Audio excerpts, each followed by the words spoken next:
हमारे पास लगभग ट्रामा और इमरजेंसी में 1000 आदमी डेली आता है। 1000 आदमी पेशेंट हो गया, उनके साथ 2-2 आदमी हो गए, तो 3000 आदमी का डेली रहता है आना जाना। है इमरजेंसी है, देख ली सकते हैं आप कि इतनी कोई खास दिक्कत पहले भी नहीं आई थी और आज भी नहीं है। आप देख सकते हैं कि यहाँ पर सफाई की व्यवस्था भी पूरी अच्छे से की गई है और छोटे छोटे बच्चे हैं। हम बस यही कहेंगे इन बच्चों को देखकर कि जल्दी से बच्चे हेल्दी हो जाए, स्वस्थ हो जाए और इनको यहाँ से छुट्टी मिल जाए। कि डॉक्टर साहब? बिल्कुल जी। इस वक्त हम PGIMS रोहतक के इमरजेंसी में हैं deputy medical superintendent doctor Sandeep Kumar ji के साथ। नमस्कार सर। हाँ नमस्कार जी। डॉक्टर साहब, सबसे पहले मैं आपसे कोई सवाल करूं, मुझे आपके पीछे स्क्रीन दिखाई दे रही है जहां पर आई थिंक CCTV कैमरा की फुटेज जो है वो चल रही है। PGI में CCTV कैमराज ऐसी क्या नौबत आन पड़ी और आप ही के ऑफिस में पीछे कैसे लगी हुई है? मैडम ऐसे है, इमरजेंसी एरिया कंपलसरी है कि वो सर्वेलेंस कैमरे के अंडर हो, क्योंकि यहाँ कैदी भी आते हैं, हमारे यहाँ वारदात भी हो जाती हैं, कुछ अवांछित लोग, कुछ क्रिमिनल माइंडेड लोग भी आते हैं, वो कुछ हरकत भी कर जाते हैं, कुछ यहाँ स्नैचिंग वगैरह भी हुई थी बीच में, किसी का पर्स उठ गया, तो इस सब को सुपरविजन देखने के लिए ये हम करते हैं। और ये एसेंशियल है एज पर हरियाणा गवर्नमेंट कि जितनी भी इमरजेंसी हैं, जितने भी हॉस्पिटल हैं, वो सारे अंडर सर्वेलेंस रहेंगे ही रहेंगे, नहीं तो NOC भी नहीं मिलेगा उस संस्था को चलाने के लिए इमरजेंसी। डॉक्टर संदीप, हम जानना चाहेंगे कि इमरजेंसी में अभी मैं चाहूँगी कि आप हमें एक बार इमरजेंसी का दौरा भी करवाएं। ठीक है जी। हम चीज़ें भी देखना चाहते हैं क्योंकि इमरजेंसी के बारे में अगर हम बात करें तो यहाँ पर से तमाम तरह की बातें उठती हैं। हम सफाई की व्यवस्था कह लें, टॉयलेट बाथरूम की सफाई की व्यवस्था कह लें, या जो पेशेंट्स यहाँ पर आते हैं उनको मिलने वाली असुविधाएं कह लें, इस तरह की तमाम बातें उठती रहती है। तो मैं चाहूँगी हम चलते चलते बात करेंगे अभी। मैडम चलते चलते बात करेंगे, लेकिन मैं आपको बताना चाहूँगा। हाँ जी, हाँ जी। हमारे इमरजेंसी ट्रामा में डेली लगभग 800 से 900 पेशेंट आता है। अच्छा। 800-900 पेशेंट के साथ अगर 2-2 अटेंडेंट लगा दें तो ये आंकड़ा पहुँच गया 2500 के करीब। जी। ठीक, अब 2500 आदमी जिस जगह भी जाएगा वहाँ थोड़ी तो अव्यवस्था रहेगी, वॉशरूम की दिक्कत भी रहेगी, क्योंकि हमारे मोस्टली पेशेंट गांव से आते हैं, ग्रामीण पृष्ठभूमि से होते हैं, तो थोड़ी सी सफाई की दिक्कत रहती है, लेकिन वी ट्राई और बेस्ट कि हमारी संस्था साफ सुथरी रहे। वो अभी हम देखेंगे भी आपके साथ। और डॉक्टर संदीप, मैं आपसे एक बात और जानना चाहूँगी। अभी डॉक्टर साहब चल रहे हैं हमारे साथ अपना मास्क लगाकर। डॉक्टर साहब, पेंडेमिक में इमरजेंसी जो थी PGI की वो चालू रही, बंद नहीं रही वो, है ना? तो आपके लिए कितना चैलेंजिंग था, क्योंकि यहाँ पर पेशेंट्स भी आ रहे थे, तो भाई कोई इन्फेक्टेड ना हो, कोरोना वाले पेशेंट्स भी आ रहे थे, दूसरे भी मरीज आ रहे थे जो इमरजेंसी वाले, वो आपके लिए कितना चैलेंजिंग रहा और आपने उस चीज़ को कैसे हैंडल किया? ऐसे है, सबसे पहले तो मैं अपने स्टाफ को बधाई दूंगा इस बात की। हमारा नर्सिंग स्टाफ, हमारा पैरामेडिकल स्टाफ, हमारे डॉक्टर, एक भी आदमी ड्यूटी छोड़ के नहीं भागा कि पेंडेमिक आ गया है या एपिडेमिक आ गया या मुझे बीमारी हो जाएगी या हम काम नहीं कर सकते। स्थिति ऐसी है कि लोग बगैर मास्क के भी आ रहे हैं, फिर भी हमें उन्हें देखना पड़ रहा है। हमारा एक भी स्टाफ ड्यूटी छोड़ के नहीं भागा।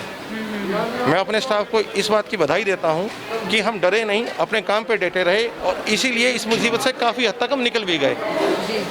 डॉक्टर साहब, एक और चीज़ मैं आपसे जानना चाहूँगी कि देखिए कई बार ना आपका इमरजेंसी में ही आपका ऑफिस है, कई बार लोग ऐसे होते हैं जो कोविड पॉजिटिव होते हैं, लेकिन वो टेस्ट नहीं कराते, उन्हें पता ही नहीं होता कि हम कोविड पॉजिटिव हैं और वो सीधे आपके पास चले आए।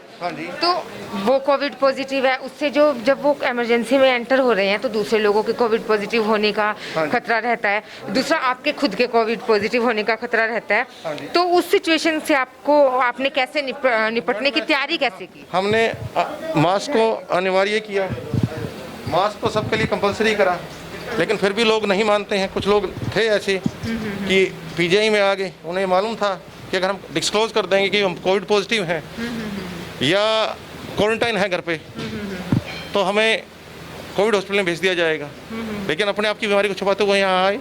लेकिन मैं अपने स्टाफ को फिर मुबारकबाद देता हूँ कि उन्होंने उनको जैसे भी था हमने सिस्टम को चलाया, इन कठिन परिस्थितियों में अच्छी लड़ाई करी और हम जीत के निकले। जी, एक बार अपना फर्श वगैरह सफाई व्यवस्था दिखाते रहिए साथ के साथ, क्योंकि सफाई को लेकर तमाम तरह की बातें जो हैं यहाँ उठती रहती हैं। करते हुए। हाँ जी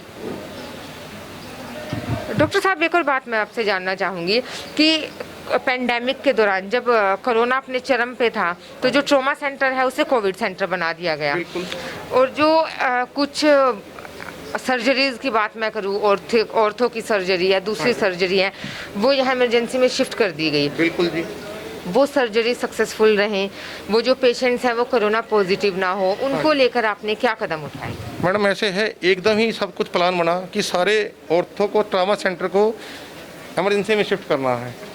लेकिन हमारी प्लानिंग ठीक रही, हमने सारी इमरजेंसी में ही मेंटेन करा। साथ में ई ब्लॉक था, उसको हमने ऑर्थो का बनाया गया। और हमारे पास यहाँ 2 OT थे। काम मुश्किल था लेकिन ठीक निर्णय था बिल्कुल, और हमने उस पर सफल रहे। क्योंकि कोरोना के कारण से कुछ तो पेशेंटों में भी कमी आई थी, लॉकडाउन के कारण कुछ पेशेंट भी कम आए थे। और दूसरा, कुछ हॉस्पिटल में अवेयरनेस ज़्यादा आ गई थी, तो लोगों में डर भी था कि वो छोटी मोटी बीमारी के लिए हमारे पास आए भी नहीं, उन्होंने घर में ही ट्रीटमेंट किया।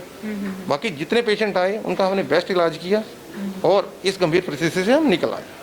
तो डॉक्टर OP कालरा जी हैं जो वाइस चांसलर है, उनसे क्या, किस तरह की मदद आपको मिली कि आप इमरजेंसी में जो है पूरा ढंग से सुचारू रूप से काम? नहीं, उनके निर्देशन में ही कार्य हुआ, उनकी डायरेक्शन थी सारी जी। वो हमारे साथ 24 घंटे खड़े रहे, उनके ही डायरेक्शन थी सारी। भाई अब इस तरह करना है, अब इस तरह करना है। हम कभी भी उन्हें कॉल करते हैं, रात को 2 बजे भी कॉल किया, उन्होंने जवाब दिया कि नहीं डॉक्टर साहब ये करना है, अब ये करना है। डॉक्टर संदीप, एक और बात मैं जानना चाहूँगी कि जब सर्जरी के पेशेंट्स आते हैं, छोटे, हाँ, जो छोटे बच्चे हैं, एक आदमी साथ रहना, एक आदमी कैमरे के पीछे रहे। हाँ जी। जो छोटे बच्चों की अगर हम बात करें डॉक्टर संदीप, छोटे बच्चे जो सर्जरी के लिए आते हैं, पैंडेमिक में जो आए, तो उन बच्चों को, वो बच्चों को कोरोना ना हो, वो बच्चे रहें, उसके लिए सैनिटाइजेशन की कैसी व्यवस्था यहाँ पर की गई? मैडम देखिए, भगवान की एक हम पे अति कृपा रही कि इस बीमारी का प्रकोप बच्चों में कम रहा। शिशु विभाग एक बार देखना चाहेंगे। शिशु विभाग देना, इस बीमारी का प्रकोप बच्चों में कम रहा। बच्चों में ऐसी इतनी मोर्टिलिटी और मोर्बिडिटी हमें देखने को नहीं मिली जितनी बड़े आदमियों में मिली। दिक्कतें आई, संभाल ली गई, कोई खास दिक्कत नहीं आई। हमारा ये लगभग है, यहाँ शिशु विभाग ही है, इमरजेंसी है, देख ली सकते हैं आप कि इतनी कोई खास दिक्कत पहले भी नहीं आई थी और आज भी नहीं है। आप देख सकते हैं कि यहाँ पर सफाई की व्यवस्था भी पूरी अच्छे से की गई है और छोटे छोटे बच्चे हैं। हम बस यही कहेंगे इन बच्चों को देखकर कि जल्दी से बच्चे हेल्दी हो जाए, स्वस्थ हो जाए और इनको यहाँ से छुट्टी मिल जाए, कि डॉक्टर साहब? बिल्कुल जी, बिल्कुल, हम तो यही चाहेंगे। हाँ, क्योंकि मरीज जो है वो स्वस्थ होकर घर चले जाने चाहिए। हाँ, स्वस्थ भारत रहे, स्वस्थ भारत रहे, उज्जवल भारत रहे, हम तो यही कहेंगे। डॉक्टर संदीप, एक बार हम यहाँ के टॉयलेट्स भी देखना चाहेंगे, क्योंकि बात जब अखबारों में उठती है, मीडिया में जब उठती है, तो यहाँ की सफाई, मैं बार बार कहती हूँ कि पीजीआई की सफाई को लेकर बहुत नेगेटिव न्यूज़ सुनने को मिलती है कि सफाई व्यवस्था अच्छी नहीं होती है। एक बार मैं चाहूँगी आप हमें वो सारा दिखाइए। मैडम ऐसे है, हमारे पास लगभग ट्रामा और इमरजेंसी में 1000 आदमी डेली आता है। 1000 आदमी पेशेंट हो गया, उनके साथ 2-2 आदमी हो गए, तो 3000 आदमी का डेली रहता है आना जाना यहाँ। जहाँ 3000 आदमी आएगा वहाँ थोड़ी दिक्कत तो आएगी सफाई व्यवस्था की, लेकिन फिर भी हम कोशिश करते हैं कि इस तरह की कोई दिक्कत ना आए। हम बार बार राउंड लेते हैं, हमारे सुपरवाइज़र हैं वो इस बात को संभालते हैं, हम कोशिश करते हैं और काफ़ी तक अंजाम तक पहुँचते भी हैं, लेकिन पूर्ण तो नहीं पहुँच पाते, लेकिन काफ़ी तक अंजाम तक पहुँचते भी हैं कि ये कोई दिक्कत ना आए। ये आप एक बार दिखाइए, टॉयलेट्स है, सफाई की व्यवस्था ठीक ठाक दिखाई दे रही है। देखिए, कई बार क्या होता है, मैं एक बात ज़रूर कहूँगी कि सफाई रखना वो हम पर भी डिपेंड करता है, आम आदमी पर, कि डॉक्टर साहब? बिल्कुल बिल्कुल बिल्कुल, सफाई व्यवस्था बिल्कुल हर आदमी की जिम्मेवारी है। अगर वो अपनी आदमी जिम्मेवारी समझे तो सफाई व्यवस्था बेटर हो सकती है और फिर गंदगी नहीं होगी, हर कोई सहायगा। अगर कोई पॉलीथीन डिस्पोजल प्रॉपर करे, प्रॉपर पानी का इस्तेमाल करे, साबुन का इस्तेमाल करे, तो काफ़ी हद तक बचा जा सकता है। लेकिन थोड़ा सा लोग केयरिंग नहीं रहते इस मामले में। हाँ जी डॉक्टर साहब, एक आखिरी सवाल चलते चलते मैं आपसे जानना चाहूँगी। हाँ जी, कि जब मरीज़ यहाँ पर आते हैं, कई बार ये भी होता है कि गार्ड की शिकायत करते हैं कि उन्हें प्रॉपर तरीके से एंटरटेन नहीं किया जा रहा या इंतज़ार बहुत करना पड़ रहा है, तो इस बारे में आप क्या कहना चाहेंगे? मैडम आप रिसेप्शन के आगे खड़े हैं, हम एक कार्यक्रम के तहत तो आए नहीं थे, आराम से आए थे देखने के लिए। ये रिसेप्शन का एरिया है, बड़ी लाइन नहीं है, आपने सारे अस्पताल को देख भी लिया हमारे साथ। हाँ जी, हाँ जी। कई बार दिक्कत आ जाती है, लेकिन छोटी मोटी दिक्कत है, कोई बड़ी दिक्कत नहीं है। हर आदमी को यहाँ अटेंड किया जाता है, प्रॉपर तरीके से अटेंड किया जाता है, प्रॉपर टाइम दिया जाता है। लेकिन कुछ लोगों की शिकायत ये होती है कि ओपीडी के पेशेंट हैं, जिस तरह वो चाहते हैं कि हम यहीं देख लिया जाए, उस तरह की दिक्कत आती है कि हम सिर्फ गंभीर पेशेंट को ही देखते हैं, दूसरे पेशेंट को देखते नहीं।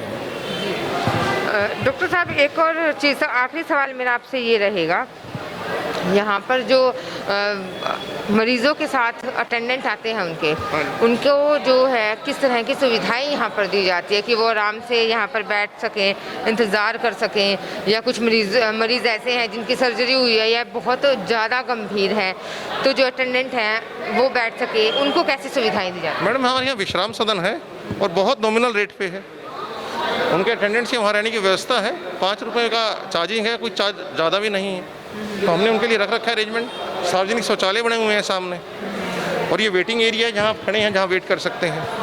तो कोशिश की जाती है कि हम बेस्ट सुविधाएं दे सकें। हमसे बातचीत के लिए आपका बहुत बहुत शुक्रिया। Thank you madam, thank you.